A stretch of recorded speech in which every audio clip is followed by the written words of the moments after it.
You know, if I wanted to kill somebody, I'd take this book and beat you to death with it. I don't know pain. I have no depth of pain. I have no depth of suffering.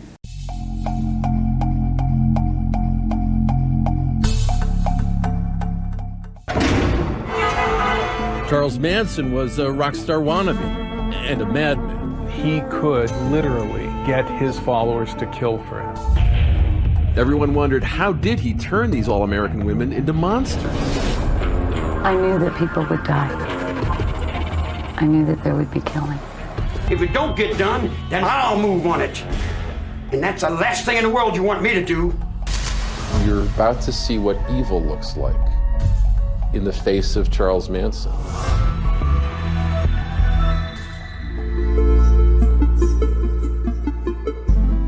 ይህንን ሰው የገዳዮች ማህበር መሪው አንዳንዶቹም ደግሞ የሞት መልእክተኛው ሲሉ ይጠሩታል። ሰውየው እሱ ነህ ብለው ያደመጡ ሁሉ ስለ ነፍሳቸው ሳይሰስቱ የትኛውንም ግድያ ለመፈጸም እንዲወስኑ ያደረገ ሰው ነው። በቃ ከተከተሉት ከሰሙትና ከተቀበሉት ስለ ነፍስ ደንታ ሳይኖራቸው የሰዎችን ነፍስ ያላንዳች በቂ ምክንያት ለማጥፋት ይወስናሉ። ይህ አጀብ ያሰኛ አነጋጋሪ ሰው የሚፈጽመው ስውር ተልእኮ ነው። በዚህ ወጥመዱ ምክንያትም እጅግ ታዋቂ ሰዎችን ጨምሮ ብዙዎች ሕይወታቸውን አጥተዋል።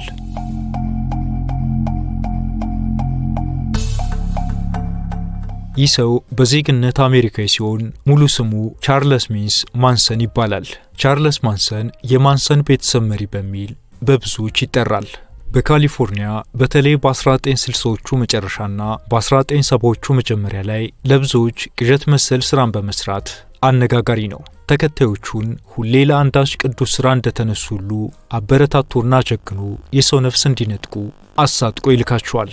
ቻርልስ ማንሰን ልክ 17ኛ ዓመቱ ላይ ሲደርስ በተደጋጋሚ የወንጀል ሪከርዶች እስር ቤቱ እስኪመስል ድረስ ይመላለስ ጀመር። ታዲያ በወቅቱ በእስር ቤቱ ኃላፊዎች ላይ ያሳይ በነበረው አደገኛ ባህሪ የተነሳ እጅግ ስጋት ከሆኑ ታራሚዎች ተርታ ተመደበ። ሆኖም 1954 ላይ ደግሞ በራሱ መንገድ በእስር ቤት ቆይታው ሌላ ታሪክ ጻፈ። በወቅቱ አሳይቶ በነበረው መልካም ባህሪ መነሻነት ለውጦች አስመዝግቧል ተብሎ ስሙ ካደገኞች ስም ዝርዝር ውስጥ ተሰረዘለት። ቀጥሎም ብዙም ሳይቆይ በምህረት ተፈታ። ከዚህ ነጻነቱ በኋላ በምዕራብ ቨርጂኒያ ከወላጅ እናቱ ጋር ዳግም የመኖር እድል አገኘ። ይህኔ ደግሞ ዳግም ወደ ተረጋጋ ህይወት ለመመለስ መቻሉን በሚያሳይ መልኩ በሆስፒታል ውስጥ በአስተናጋጅነት ተሰራ ከነበረች ሮዛሊ ጂንስ ዊሊስ ከተባለች ሴት ጋር በትዳር ተጣመረ። ቻርልስ ማንሰን ትዳር መስርቶ የተረጋጋና የሰከነ ህይወት ጀመረ ከተባለ በኋላ ሆኖም ግን ክፉ አመሉ ተከትሎት ኖሮ መኪና ሲሰርቅ ተያዘና ዳግም እስር ቤት ገባ። በዛውም 5 ዓመት ተፈርዶበት ወይን ወረደ።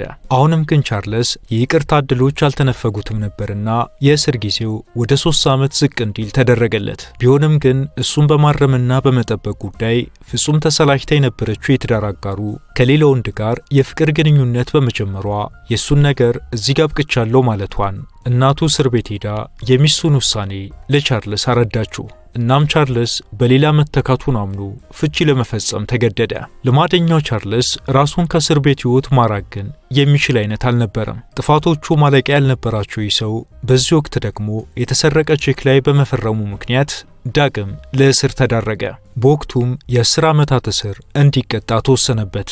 አሁንም ግን እሱን ከእስር መታደግ እፈልጋለሁ ያለች በወሲብ ንግድ ላይ ትተዳደር የነበረች ሊዮናሪ ወይም ካንዲ የተባለች ሴት ቻርልስ ማንሰን ከተለቀቀ ምንም ሳይዘገዩ በትዳር ሊጣመሩና ህይወታቸው ሊቀየር እንደሚችል በችሎት ፊት በመናገሯ አቤቱታዋ ተቀባይነት አግኝቶ ቻርልስ በይቅርታ በህግ ክትትል ስር ሆኖ ከእስር ቤት እንዲወጣ ተወሰነለት። ወዲያውም ከካንዲ ጋር ጋብቻቸውን ፈጸሙ። ያም ቢሆን ግን አሁንም ቻርልስ አባዙ አለቅ ብሎት የተቀመጡለትን ገደቦች በመተላለፉ ዳግም ወደ እስር ቤት እንዲመለስና ሙሉ የፍርድ ጊዜውን እንዲያጠናቅቅ ተደረገ።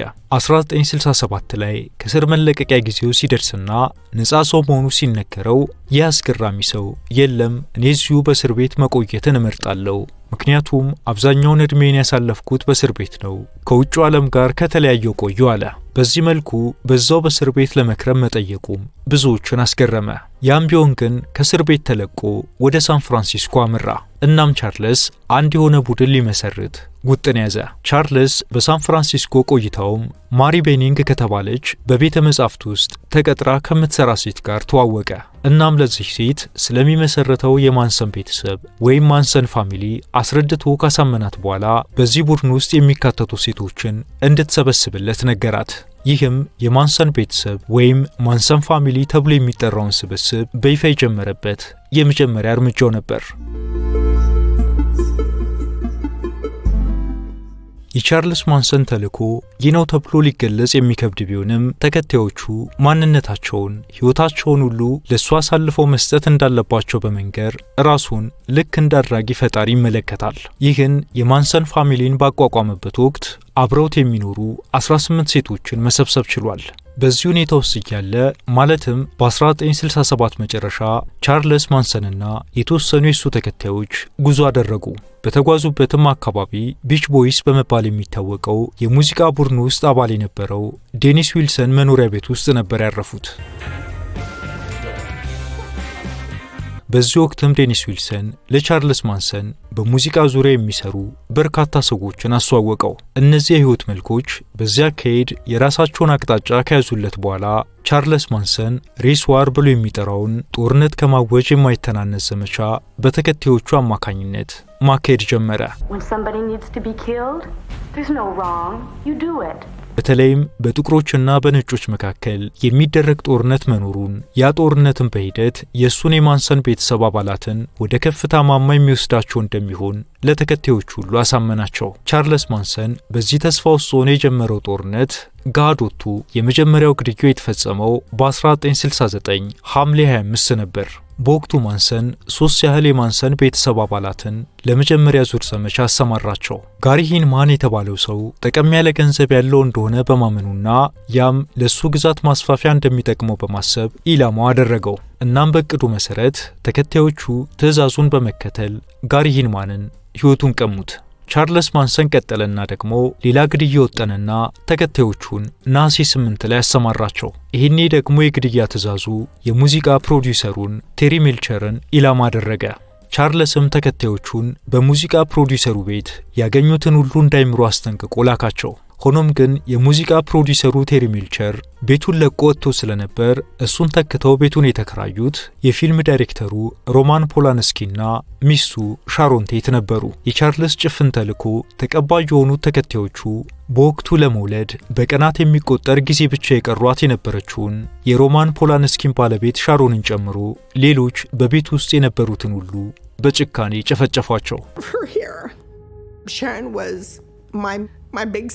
ግድያው በተፈጸመበት ሰዓት ለስራ ጉዳይ ለንደን የነበረው የሻሮን ቴት ባለቤትና የፊልም ዳይሬክተሩ ፖላንስኪ ብቻ ከቤተሰቡ ሕይወቱ ሊተርፍ ቻለ። የሚገርመው እነዚህ ነፍስ አጥፊዎች ግድያውን በጭካኔ ከመፈጸማቸውም በላይ በሟቿ ሻሮን ቴት ደም ፒግ የሚል ጽሑፍ ጽፈው ቤቱን ለቀው ተሰወሩ። በእነዚህ ግድያዎች ላይ ትዕዛዝ ከመስጠት ውጪ አብሮ የማይሰማራው ቻርልስ ለሌላ ተመሳሳይ ተልዕኮ ከሌሎች 6 ተከታዮቹ ጋር በመሆን እየመከረ ነበር። እናም አሁን ደግሞ ኢላማ ያደረጉት የአንድ ሱፐርማርኬት ባለቤቶች የሆኑትን ባልና ሚስት ሊኖ ላቢያንካና ሮስማሪን ነበር። እነዚህ ጥንዶችም በገዛ ቤታቸው ውስጥ ተጨፍጭፈው የማንሰን ፋሚሊ ሰለባ ሆኑ። የመጨረሻው ሰለባ የነበረው ደግሞ ዶናልድ ሺያ ነበር። ቻርልስ ማንሰን ስቲቭ ግሮጋን የተባለውን ሌላኛውን የእሱን ቤተሰብ አሰማራ። እዚህም ጋር አንዳችም ለውጥ ሳይደረግ ላለቃው አቤት ወዴት ብሎ የሚታዘዘው ስቲቭ ግሮጋን የዶናልድ ሺያን ነፍስ ያለ ርኅራኄ ነጠቀ። የሚገርመው የዶናልድ ሺያ አስከሬን በወቅቱ አልተገኘም ነበር። ቤተሰቦቹ አስከሬኑን አግኝተው እንኳን እርማቸውን ማውጣት የቻሉት ግድያው ከተፈጸመ ከ8 ዓመታት በኋላ ነበር። የአካባቢው የፖሊስ መኮንኖች በወቅቱ ጉዳዩ እጅጉን አስደንግጧቸውና ስለ ግድያዎቹም ውል ያለው መረጃ ማግኘት አልቻሉም ነበር። ምክንያቱም ነገር ሁሉ የተፈጸመው በተራይ ዘረፋ ሐሳብና ፍላጎት ነው ወይስ ሌላ ምክንያት አለው የሚለውን ለማወቅ የተደረገው ምርመራ ብዙ ጊዜ የሚፈጅ ነበር። ይህ ሁሉ ከታለፈ በኋላ ግን በአንዳንድ አጠራጣሪ ማስረጃዎች እያንዳንዱ የማንሰን ፋሚሊ አባላት ከፖሊስ እጅ ገቡ። ከዛም የማንሰን ቤተሰብ አባላት ላይ የተደረገው ምርመራ በወቅቱ አሜሪካውያንን እንቅልፍ ነሱ የነበረውን የወንጀል ሴራ አጋለጠ። በተለይም በስር ላይ ሆነው ምርመራ ሲደረግ በነበረበት ወቅት በሁለት ግድያዎች ላይ እጅ ያለበት ስትል የተናገረችው ሱዛን አትኪንስ የተባለችው ሴት የምርመራ ስራቸውን አቀለለችላቸው። ከዛ በኋላ በተገኙ ማስረጃዎች የማንሰን ቤተሰብ ሴራም በአደባባይ ተጋለጠ። አስገራሚው ነገር እነዚህ የማንሶን ፋሚሊ አባላት ወደ ፍርድ ቤት ሲቀርቡ ሊሸለሙ የተጠሩ ይመስል በዚህ መልኩ በዝማሬ ነበር የሚገቡት።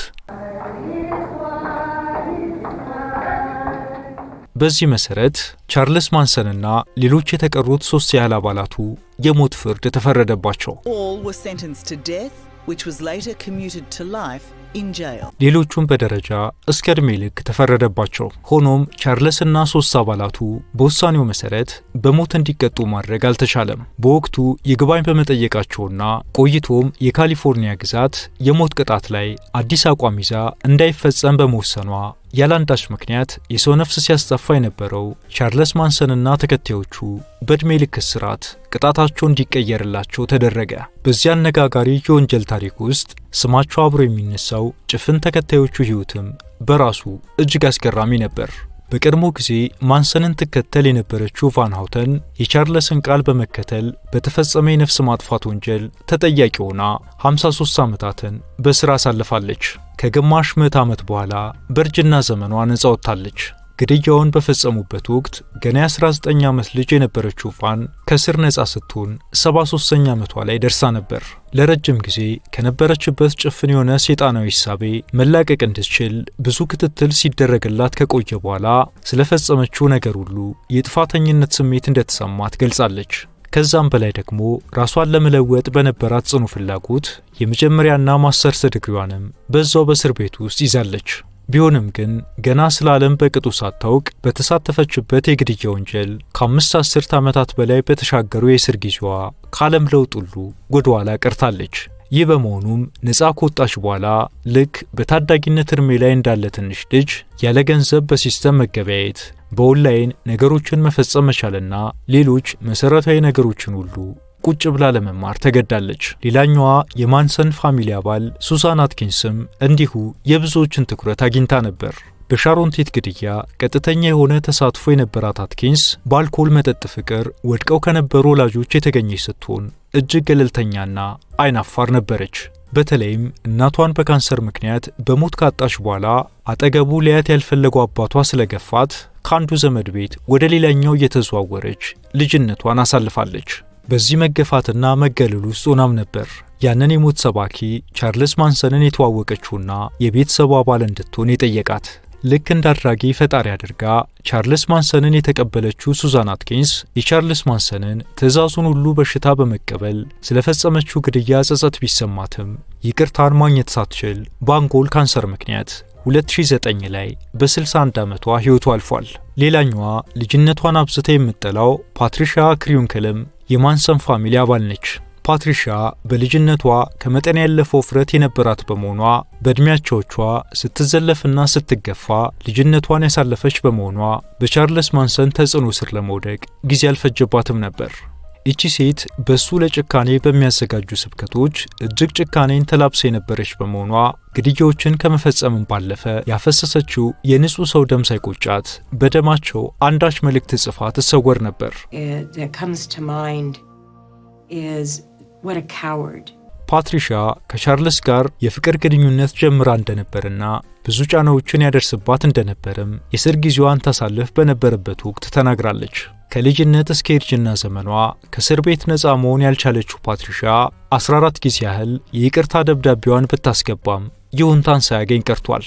ከቻርልስ ጋር ተመሳሳይ ስም ያለው ቻርልስ ቴክስ ወይም ዋትሰን ተብሎ የሚጠራው የማንሰን ቤተሰብ አባል ሌላኛው ወንጀለኛ ነው። ዋትሰን ገና በጠዋቱ በልጅነት ዕድሜው በአደገኛ እጾች ተጠምዶ የነበረ ሲሆን በሎስ አንጀለስ የማንሰን ቤተሰብ አባል ከሆነች ሴት ጋር በመቀራረቡ ከዚህ የሞት ሰባኪ ጋር እንደተገናኘና ተከታዩ እንደሆነ በይፋ አምኖ ነበር።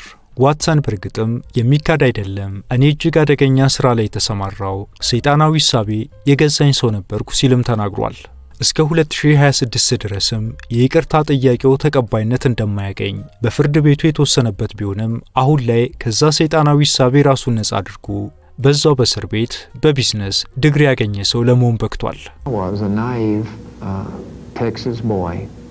ለ18 ጊዜ ያስገባው የምህረትና የይቅርታ ደብዳቤ ተቀባይነት ያላገኘለት የእርጅና ዘመኑን ሁሉ በእስር ቤት ለማሳለፍ የተገደደው ቦቢ ቢያውሶሌል ገና በተማሪነት ዕድሜው ሙዚቃ ለመከታተል ይታደምባቸው በነበሩ ቤቶች ውስጥ በሌላኛው የማንሰን ቤተሰብ አባል እይታ ውስጥ የገባና በወጥመዳቸውም የተያዘ ሰው ነው። ትላንቱን ከብደት ለይቶ እንደማያየው የሚናገረው ቦቢ አሁን በይቅርታ የናፈቀውን የውጭውን ዓለም መቀላቀል ባይችልም በዛው በእስር ቤት ውስጥ ሆኖ የሙዚቃ ስራዎችን በማምረት ጊዜውን እያሳለፈ ያለ ታራሚ ሆኗል። Today well known for the art and music he has produced in prison. አንዳንዶቹ የማንሰን ቤተሰብ አባላት በቻርለስ ፍቅር የወደቁ፣ ሌሎቹ ደግሞ ቃሉን ሁሉ ሀቅ አድርገው በመቀበል በጭፍን የተመሩ ነበሩ። Charles loves us to be beautiful, and he let us be beautiful. He started really fascinating me. ሆኖም ጭካኔ በተሞላበት ተግባራቸው ተጠያቂ ከመሆን አላመለጡም ነበርና የህይወታቸውን ረጅሙን ጊዜ ሁሉ በስር ለማሳለፍ ተገደዋል። ለጥፋቶች ሁሉ ቀዳሚ ተጠያቂ ሆነው ቻርለስ ማንሰን ግን 9 ያህል ግድያዎች በሱ ቀጥተኛ ትዕዛዝ የተፈጸሙ በመሆናቸው የብዙዎችን ህይወት በማበላሸቱ አንዳችም የጸጸት ስሜት ሳይታይበት እጅግ ረጅሙን የስር ጊዜውን አሳልፏል።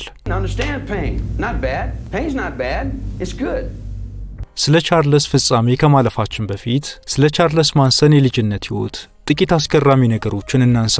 እንደ አውሮፓ አቆጣጠር በ1934 በኦሃዮ የተወለደው ቻርልስ ማንሰን አባቱን አያውቀውም። የ16 ዓመት ዕድሜ ካላት አዳ ካትሊን ማዶክስ ከተባለች ሴት እንደተወለደ ታሪኩ ያስረዳል። እናም ቻርለስ ወላጅ አባቱን ባያውቀውም ከመወለዱ በፊት አስቀድማ እናቱ ዊሊያም ማንሰን ከተባለ ሰው ጋር በትዳር በመጣመሯ የእንጀራ አባቱን የማንሰንን ቤተሰብን ስም ይዞ አድጓል። እናቱ እጅግ በበዛ ደረጃ በአልኮል መጠጥ ሱስ የተጠመደች ነበረች። ነጋ ጠባ የመጠጥ ጠርሙሶችን እንጂ የልጇን አንገት ለማቀፍ ጊዜው አልነበራትም። እናም ቻርለስ ከእናቱ ማንነቱ ሊቀረጽ የሚችልበትን እንደ ልጅ ሆኖ ማደግን በሩቅ ተሰነባብቶ ያደገ ነበር። ከዚህ ሁሉ ይባስ ብሎ ደግሞ እናቱ እንደ አውሮፓ አቆጣጠር በ1939 በአንድ ነዳጅ ማደያ ላይ በፈጸመችው የዘረፋ ወንጀል ጥፋተኛ ተብላ ወህኒ ወረደች። ወትሮም የእናት ትኩረት የተነፈገው የ5 ዓመቱ ቻርለስ ማንሰን ማደሪያ መዋያው በደረሰበት ሆነ። እናም በፍርድ ቤት እናቱ ከእስር ቤት እስከምትወጣ አጎቱና ክሱ ተጋግዘው እንዲያቆዩ ተወሰነ። ከ3 ዓመት በኋላ 1942 ላይ እናቱ ከእስር ስትለቀቅ ያኔ 8 ዓመት የሞላው ቻርለስ እንደገና ያን ያህል ለሱ ግድ ወደሌላት እናቱ ተሰጠ። እናቱም ልጄን ለማሳደግ አቅም ስለሌለኝ ውሰዱልኝ ስትል ለፍርድ ቤት አመለከተች። እና መንግስት ቻርልስን ለማሳደግ ፈቃደኛ ለሆነ የካቶሊክ ድርጅት ሰጠው። ይህ ውሳኔ ግን ገና በልጅነቱ መገፋትን ተቀብሎ ፍቅርን ሳያገኝ ላደገውና ሕይወት ፊቷን ላዞረችበት ቻርልስ የሚዋጥለት አይነት አልነበረም። በተለይ ስርዓትና ሕግ ጥብቅ በነበረበት በዚህ የካቶሊኮች ማሳደጊያ ውስጥ እጅግ አስቸጋሪ ልጅ ሆነ። በዚህም ሰርክ መቀጣት ሰለቸው። ኑሮውን ፈጽሞ ሊለምዶ አልቻለም። እናም 9ኛ ዓመቱን ለመያዝ ወራት የቀሩት ቻርልስ በዛ ዕድሜው ከ10 ወራት ቆይታ በኋላ ጠባቂ አሳዳጊዎቹን አታሎ ከማሳደጊያው አምልጦ ወጣ። ከዚህ በኋላ ነበር ፊቱን እልም ወዳለ የወንጀል ሕይወት አዙሮ በጦር መሳሪያ የታገዙ የዘረፋ ወንጀሎችን በተለያዩ ተቋማት ውስጥ በመፈጸም ስሙን ከወንጀለኞች ተርታ ማስፈር የጀመረው። ቻርልስ ከዛ ሁሉ የማንሰን ፋሚሊ ወንጀሎች በኋላ እንደ አውሮፓ አቆጣጠር 2017 ላይ በ83 ዓመቱ በዛው በእስር ቤት ውስጥ ሳለ በህመም ሕይወቱ አልፏል። በእሱ አነጋጋሪ ሕይወት ላይ ያተኮሩ ከ30 በላይ መጻሕፍት ታትመው ለገበያ ቀርበዋል።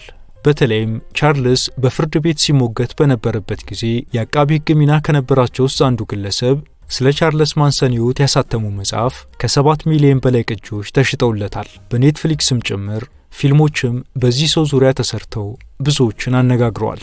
ቻርልስ ማንሰን ከእስር ቤት ሳይወጣ እስከ ወዲያኛው ቢያሸልብም ብዙ የመገናኛ ብዙሃን ግን ፈር የሌላቸው አካሄዶች፣ መስመር የለቀቁ እምነቶች ዙሪያ ክትትልና ጥንቃቄ እንዲደረግ በሚል በተለያዩ ጊዜያት ምሳሌ አድርገው የሚያነሱት ሞት ሰባኪውን ቻርልስ ማንሰንን ነው። የዛሬውን በዚሁ አበቃን። በሌላ ዝግጅት እስከምንገናኝ በያላችሁበት ሰላም።